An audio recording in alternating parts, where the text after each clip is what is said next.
Good morning everyone and welcome to this channel.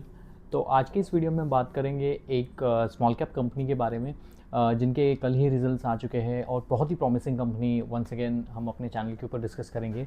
No buy and sell recommendation in large, you can do your due diligence before you invest in this kind of companies, because these are small cap companies, very less data driven kind of companies, so you need to be very careful about investing in these companies. So we are discussing today about BlackBuck, which is a Zinka Logistic. तो जिंका logistic के बारे में हम इसमें discuss करेंगे। इसके पहले भी मैंने एक जिंका लॉजिस्टिक के ऊपर इन डिटेल वीडियो बनाया था कि उनके बिज़नेस मॉडल क्या है, किस तरीके से उनका धंधा चलता है, किस तरीके से उनको रेवेन्यूज़ आते हैं और किस तरीके से ये जो कंपनी है एक प्लेटफॉर्म बेस्ड कंपनी है and they are morally focusing on getting a operating leverage. आपने देखा होगा ये कंपनी है कार्टरेड लिमिटेड करके, जोमेटो, इन सारे कंपनियों में क्या हुआ है कि उनके पास एक ऐप है, नंबर ऑफ़ कस्टमर्स उस ऐप के ऊपर आते हैं। For example angel broking, for example MCX, इन लोगों ने एक अपने ऐप्स बनाए हैं और उसके थ्रू ट्रांजैक्शंस होते हैं और जितना ज़्यादा ट्रांजैक्शन उस ऐप के ऊपर हो जाए, जितने ज़्यादा लोग मंथली बेसिस के ऊपर उसके उसमें ज़्यादा आ जाए और जितना ज़्यादा यूज़ उस ऐप का वो कर पाए, उनसे उनको बहुत ज़्यादा हेल्प मिलती है, ट्रांजैक्शन वॉल्यूम बढ़ता है और इसीलिए पेमेंट सिस्टम बढ़ती है।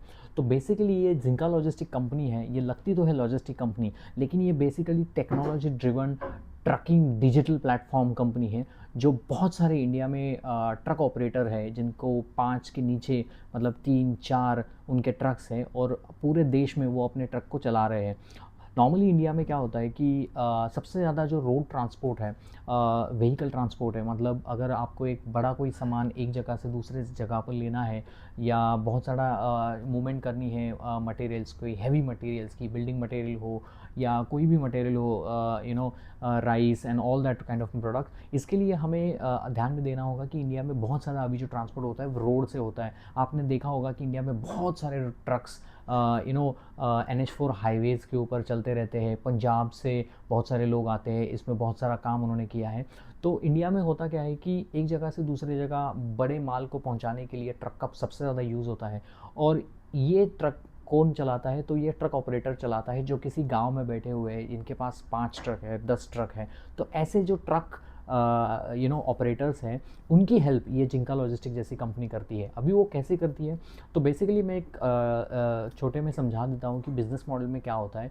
तो बेसिकली ये जो कंपनी है कि ये जो ट्रक ऑपरेटर, अगर मान लो कि कोई विलेज में बैठा है और उसको अगर पता करना है कि उसका ट्रक कोई पॉइंट A से पॉइंट B गया है, तो अभी वो रास्ते पे कितने समय तक पहुंच चुका है, उसको क्या प्रॉब्लम्स आ रही है, कहाँ पर ज़्यादा ट्रैफिक है, या वो कितने समय में पॉइंट A से पॉइंट B तक पहुंचाएगा, अगर कोई उसका फ्यूल का चोरी तो नहीं कर रहा है, उसको कोई इन्फॉर्मेशन नहीं रहता है। बेसिकली व्हीकल ट्रैकिंग का कोई टिप या कोई मॉड्यूल अवेलेबल उन ऑपरेटर्स के पास नहीं रहता है। और बेसिकली ये ऑपरेटर जो है, इनको हेल्प करने के लिए इन्होंने एक ऐप डेवलप किया है, एक प्लेटफॉर्म डेवलप किया है जिसका नाम है ब्लैकबक। तो ब्लैकबक ये जो प्लेटफॉर्म का नाम है और कंपनी का नाम है जिंका लॉजिस्टिक, इसीलिए आपको सामने आता होगा कि जिंका लॉजिस्टिक और ब्रैकेट में आता है ब्लैकबक। तो ब्लैकबक ये जो है प्लेटफॉर्म है जिसके तहत वो क्या करते हैं, टोलिंग सिस्टम को, व्हीकल ट्रैकिंग सिस्टम को, फ्यूल सेंसर लगाते हैं, GPS लगाते हैं, टेलीमेटिक्स, लोड ब्रेकेज सिस्टम। तो ये सारी चीज़ें लगा के उन फ्लीट ऑपरेटर की वो हेल्प कर रहे हैं व्हीकल ट्रैकिंग्स में, टोलिंग्स में। और दूसरी चीज़ वो कर रहे हैं कि अगर कोई यूज़ व्हीकल है तो उसको लेने के लिए वो फाइनेंसिंग भी कर रहे हैं, जिसका उनका एक नया डिवीज़न है, ग्रोथ डिवीज़न करके। तो मोटा मोटी आपको समझ में आ गया कि एक फ्लीट ऑपरेटर है जिसके पास 5 से कम ट्रक है और उनको हेल्प करने का काम जिंका लॉजिस्टिक अपने प्लेटफॉर्म के थ्रू वो करवा रही है। तो आपने देखा होगा कि इंडिया में लगभग ये 175 टू 180 बिलियन डॉलर्स की इंडस्ट्री है, हर साल 8 to 9% से ग्रो करती है। ये जो ट्रक की इंडस्ट्री है इंडिया में लगभग 3.12 मिलियन, लगभग 1.32 करोड़ के लगभग ट्रक्स हैं, 35 मिलियन कुछ ट्रक ओनर्स हैं, ट्रक ऑपरेटर्स हैं जो बहुत बड़ी फ्लीट चलाते हैं, उनको वो हेल्प करने का काम करती है। तो ये तो आपने प्रॉब्लम समझ गया, प्रॉब्लम का सोल्यूशन भी आपने समझ लिया कि किस तरीके से वो हेल्प करते हैं। तो जिंका लॉजिस्टिक में एक 2 डिवीज़न है मेनली। पहला तो इनका है कोर डिवीज़न और दूसरा है ग्रोथ का डिवीज़न। कोर डिवीज़न में आते हैं टेलीमैटिक्स और पेमेंट, टेलीमैटिक और पेमेंट ये आपके कोर डिवीजन का हिस्सा है। उनके पूरे कंपनी का 85% ऑफ द रेवेन्यू ये टेलीमैटिक्स और ये जो कोर सेगमेंट से आता है। कोर सेगमेंट में मैंने बोला जैसे पेमेंट्स और टेलीमैटिक्स आता है। टेलीमैटिक्स में आपका जीपीएस आता है, मतलब व्हीकल ट्रैकिंग सिस्टम आता है।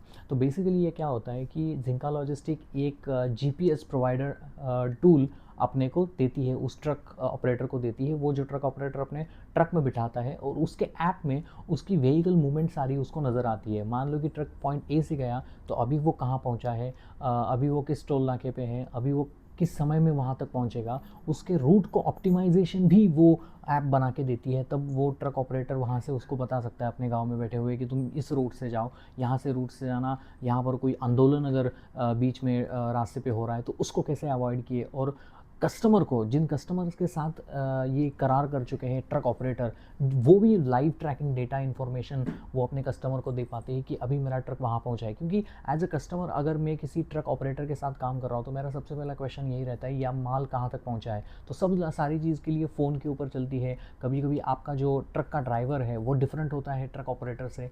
कभी कभी वो आपसे झूठ बोलेगा, आपसे बोलेगा कि मैं खाना बना रहा हूँ, कोई यूट्यूब वहाँ पर कर रहा है, या कोई 2-3 दिन से ट्रक गया हुआ है लेकिन अभी पहुंचा ही नहीं है, ट्रक का टायर फट चुका है। तो बहुत सारे रीजंस ये लोग देते हैं। तो इनका सबसे बड़ा जो हथियार है ये जिंका लॉजिस्टिक जैसी कंपनी का, वो व्हीकल ट्रैकिंग सिस्टम प्रोवाइड करते हैं। मतलब जीपीएस उस ट्रक में डाल देते हैं और वो ट्रक की पूरी मूवमेंट, रूट ऑप्टिमाइजेशन वो फ्लीट ऑपरेटर को घर बैठे वहाँ पर उसको मिल जाता है। इसमें क्या है, उनका एक प्लेटफॉर्म उनको लग रहा है, बहुत ज़्यादा मेहनत भी नहीं कर रही है, बहुत ज़्यादा कॉस्ट भी सेव हो रही है।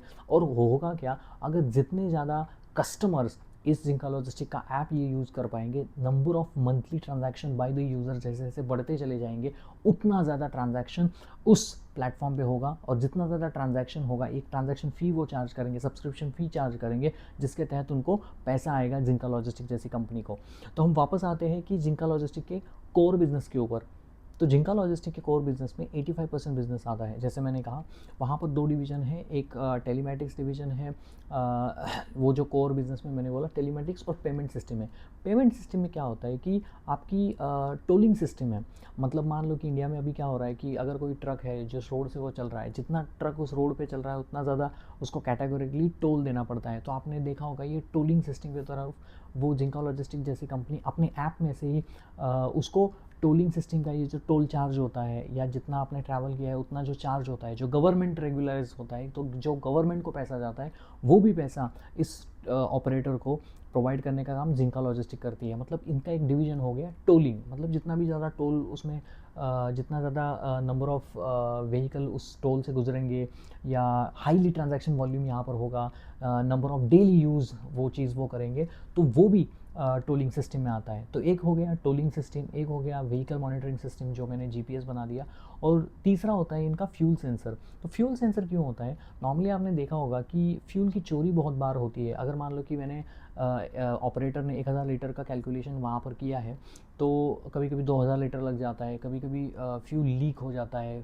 फ्यूल का आपको कंट्रोल नहीं रहता कि आपने कितना यूज़ इस फ्यूल में किया है। तो उसको कंट्रोल करने के लिए एक फ्यूल सेंसर देते हैं, जिंका लॉजिस्टिक जैसी कंपनी फ्यूल सेंसर देती है फ्यूल ऑपरेटर को या फ्लीट ऑपरेटर को। तो वो फ्लीट ऑपरेटर जो है अपने कार, अपने ट्रक में उस फ्यूल सेंसर को लगा देता है।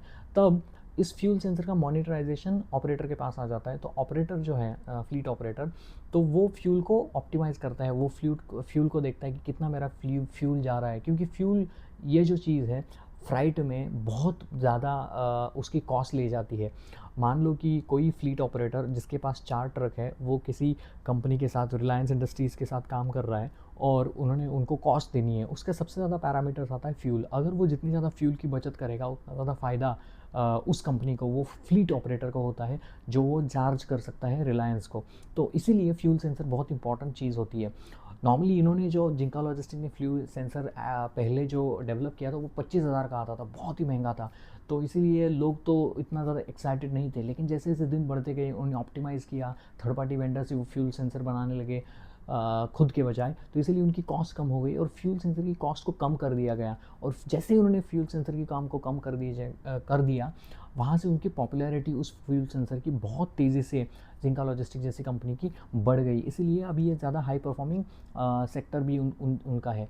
बाकी क्या होता है, और एक चीज़ होती है लोड ब्रेकेज, मतलब मान लो कि हाई फ्राइट हैवी इक्विपमेंट्स होता है जिसको शिपर के साथ कनेक्ट करने के लिए एक लोड ब्रेकेज का सिस्टम होता है, उसको भी वो ये जो जिंका लॉजिस्टिक जैसी कंपनी है वो प्रोवाइड करती है।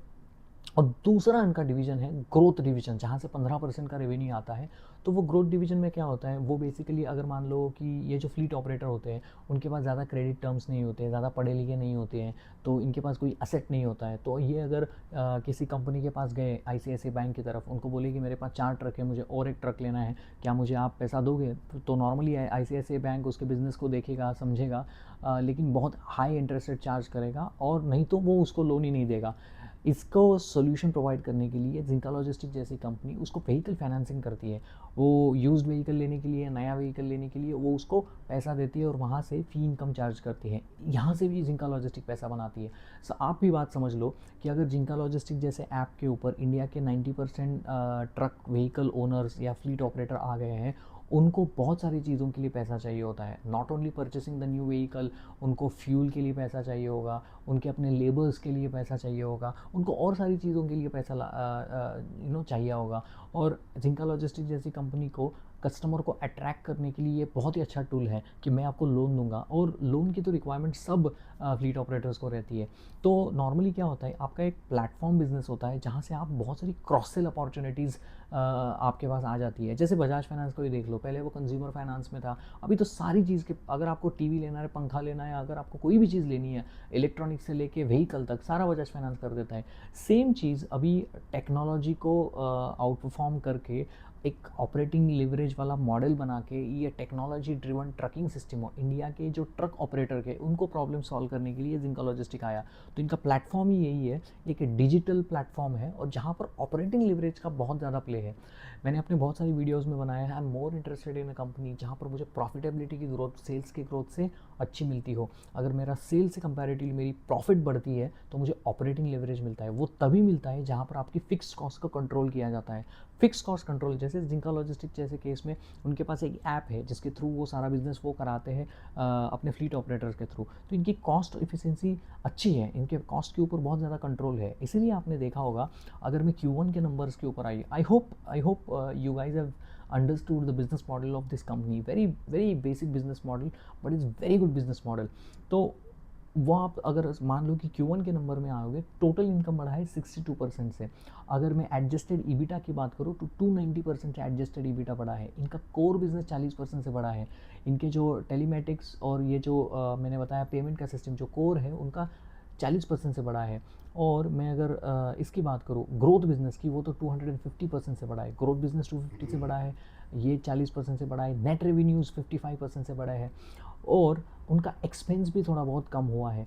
तो अगर मैं ये मोटा मोटी अगर मैं मान लूँ तो पैट जो है वो 17% से सिर्फ बढ़ा है। वो because of last Q1 financial year 25 में कुछ एक्सेप्शनल आइटम्स थे because of the IPO and everything. So इसकी वजह से वहाँ पर पैट की ग्रोथ कम ही रही है, बिकॉज ये रिसेंटली लिस्टेड कंपनी है। तो उसको थोड़ा सा नज़रअंदाज कर देते हैं, क्योंकि वन एक्सेप्शनल आइटम तो आगे नहीं रहेगा ना, तो ऑब्वियसली उनकी पैट की ग्रोथ ज़्यादा रहेगी। और आप अगर देख लो, ये जो कंपनी है Q1 2024 में नेगेटिव 18% का एडजस्टेड ईबिटा करती थी, अभी 35% का एडजस्टेड ईबिटा कर रही है। मतलब नेगेटिव 2 साल पहले ये कंपनी 2-3 साल पहले -18% का ईबिटा करती थी एडजस्टेड बेस लेवल के ऊपर, अभी 35% का करती है। पहले 10 करोड़ -10 करोड़ का एडजस्टेड ईबिटा करती थी Q1 2024 में, अभी Q1 2026 में ये 47 करोड़ का एडजस्टेड ईबिटा करती है। और जैसे जैसे क्वार्टर ऑन क्वार्टर की बात कर रहा हूँ, उनका एडजस्टेड ईबिटा का नंबर ऊपर की तरफ ही जा रहा है। और ये इसका जो मैनेजमेंट है वो भी बहुत बार कहता रहता है कि हमें ऑपरेटिंग लेवरेज मिलेगा, हम अच्छा काम करेंगे, हमारे के ऊपर ऑपरेटिंग की लेवरेज आ रही है, जैसे जैसे हमारे मंथली ट्रांजैक्शन यूज़र इस ऐप के ऊपर बढ़ते चले जाएंगे, हमें ज़्यादा फ़ायदा होगा। अब आते हैं सबसे important parameters to analyse this company. सबसे important, how many number of people is getting added, how many truck operator owners, जो भी आप मान लो, how many monthly users getting added. अगर मैं बात करूँ तो उसका क्वार्टर ऑन क्वार्टर के लेवल के ऊपर अगर नंबर देखोगे Q1 to Q1 का, तो वो नंबर है 13% से। The number of new users getting added 7.83 lakh users इनका ऐप यूज़ करते हैं, हाउ मेनी टाइम्स दो सर्विसेज को यूज़ करने वाला जो ऑपरेटर है, दो सर्विसेज को, उनके पेमेंट हो, टोलिंग हो या व्हीकल सिस्टम हो, सेंसर हो, इनमें से किसी भी दो चीज़ को एक्वायर करने वाला जो कस्टमर है वो लगभग Q1 YoY लेवल के ऊपर Q1 2025 टू Q1 2026 वो भी 24% से बढ़ा है। उनका ग्रॉस ट्रांजैक्शनल पेमेंट जो सिस्टम से होता है वो भी 27% से बढ़ा है। आप देख लो कंट्रीब्यूटर मार्जिन जो है वो 42% से बढ़ा है। और टोटल रेवेन्यू का अगर मैं मान लूँ, percentage of the contribution revenue वो भी 92% है। ये सबसे इम्पॉर्टेंट बात यहाँ पर मैं कहूँगा। और अगर मान लो कि एवरेज जो कस्टमर है उसका जो ऐप यूज़ करता था वो डेली 41 मिनट करता था, वो भी बढ़ के अभी 43 मिनट हो गया है। आपको समझने की यहाँ पर बात है कि मंथली आपका ट्रांजैक्शन यूज़र्स बढ़ रहा है, मंथली आपके अच्छी तरीके से ग्रॉस ट्रांजैक्शनल पेमेंट्स यहाँ पर बढ़ रहे हैं। जो दो से ज़्यादा ऐप यूज़ कर रहा है, आपके दो से ज़्यादा सर्विसेज आपके ऐप से यूज़ कर रहा है, वो भी 20-25% से अच्छी तरीके से बढ़ रहा है। जो बंदा आपका ग्रॉस ट्रांजैक्शन वॉल्यूम भी बढ़ रहा है, पेमेंट भी बढ़ रहे हैं आपके यहाँ से, और आपका एवरेज डेली टाइम जो है वो ऐप के ऊपर 41 से 43 हुआ है, तो वो भी अच्छी तरीके से बढ़ रहा है। और इसीलिए आपको देखा होगा कि वहाँ पर एडजस्टेड ईबीटा का नंबर 290% से बढ़ा है, और ये बहुत बड़ी बात है कंपनी के लिए। 62% से टोटल इनकम बढ़ा है, नेट रेवेन्यू 55% से बढ़े हैं, कोर रेवेन्यू 40 से बढ़े हैं, ग्रोथ रेवेन्यू 255 से बढ़ा है, एडजस्टेड ईबीटा का नंबर 290% से बढ़ा है। This all everything shows how beautiful the business model is, and this is the same business model I have analyzed in the car trade tech. Car trade का अगर stock देखो ऊपर की तरफ ही भागता है, उसका रीज़न ही वही है, उसका बिजनेस मॉडल बहुत सही है। वो कार वाले बाइक वाले को चलाता है, प्लेटफॉर्म यूज़ करता है, लोग आते हैं एडवर्टाइजिंग का वहाँ पर पैसा देते हैं, बहुत अच्छा बिजनेस मॉडल है वो, उस तरीके का बिजनेस मॉडल है। और इसीलिए आज देखा होगा कि स्टॉक जो है 15% अप था। 15% अप इसीलिए था कि स्टॉक का वैल्यूएशन सस्ता है और स्टॉक ऊपर की तरफ भागने का बहुत ज़्यादा संभावना वहाँ पर होती है। तो यहीं पर आप समझ लो कि जो सा सस्ता है, जहाँ पर ऑपरेटिंग लेवरेज है, मार्केट वहाँ से रिवॉर्ड करता है। आज मार्केट में बहुत गिरावट हो गई थी, लेकिन इस स्टॉक में अपर सर्किट लगा था, वो उसका रीज़न ही वही था, क्योंकि बहुत ही बेहतरीन रिजल्ट्स उन्होंने घोषित किए हैं। And this company looks very very promising. No buy and sell recommendation, but this company you should track, analyze, if there is any dip, there is a good opportunity for you. So hope you like my videos, hope you understand my concepts of these new small cap companies I bring up to you for your analysis. If you like these videos, then please like, share and subscribe. हमने जिंका logistic के बारे में, उसके business model को समझा, हमने उसके Q1 के नंबर्स को समझा, और 35-40% का ग्रोथ का गाइडेंस भी ये कंपनी रखती है। और ये कंपनी बोलती है कि आगे जाके भी हमारी ये ग्रोथ जो है वो कंटिन्यू रह सकती है। RBI से जो उनको लाइसेंस मिलना था वो मिल चुका है, जिसको व्हीकल लोन देने के लिए, तो वहाँ पर भी अच्छा कर रही है। और ट्रक जो है बहुत इंपॉर्टेंट रोल प्ले करता है इंडिया की ये ग्रोइंग इकोनॉमी में, क्योंकि रोड ट्रांसफ़र बड़ा है, one point two another point आपको बड़ा माल लेने के लिए ट्रक ही चाहिए, और उसको अगर ये सॉल्व कर रहे हैं, so I think it's a phenomenal thing. ना यहाँ पर रिस्क के ऊपर भी डिस्कस करना बनता है। रिस्क ये हो सकती है अगर मान लो कि कई ट्रक का जो ओनर है, जो OEM है उसका, ट्रक जो मैन्युफैक्चर करता है, जैसे मारुति को मारुति मैन्युफैक्चर करती है, वैसे ट्रक को अशोक लेलैंड अगर उसको मैन्युफैक्चर कर रहा है, और वो बोला मैं वहाँ पर आपका GPS बिठा दूंगा, मैं वहाँ पर आपका व्हीकल एनिमेशन सिस्टम बिठा दूंगा, ये सारी चीज़ें जो जिंका लॉजिस्टिक करता है वो मैं खुद दूंगा, लेकिन वो आने से आपके कंपटीशन बहुत आ जाएगा जिंका लॉजिस्टिक को, ऐसा आपको लगता है। लेकिन जिंका लॉजिस्टिक के CEO ने उसका अच्छा जवाब दिया। उसने कहा था कि जो एग्जिस्टिंग ऑपरेटर्स अभी है उनके पास 4 है ट्रक, वो अभी मेरा सिस्टम यूज़ कर रहे हैं। अगर वो नया भी लेके आएगा और उस व्हीकल में भी अगर उसकी व्हीकल ट्रैकिंग सिस्टम है, टेलीमेटिक सब चीज़ है, तो भी उसको 5 ट्रक को मैनेज करने के लिए ही will be happy to come to us to manage everything rather than 4 managing in our app. And because only one new truck he purchased, and for that truck he will use the OEM, so that doesn't make a sense for him, because his majority trucks are the old one. अभी तक किसी ने उस चीज़ को लाया नहीं है किसी OEM ने, लेकिन फ्यूचर में ला सकते हैं। लेकिन तभी तक उनका कहना है कि हमारे नंबर ऑफ व्हीकल ट्रक बढ़ जाएंगे और हमें तो कोई भी कंपटीशन का डर नहीं लगता है, and we will also grow with this new changes as well. So यही उन्होंने कहा था अपने कॉन कॉल ही बहुत सही था, you can go through it. So यही था इस न्यू कंपनी के बारे में। Hope you like this video, please like, share and subscribe, and this will give the motivation to me. Have a nice day guys, thank you very much.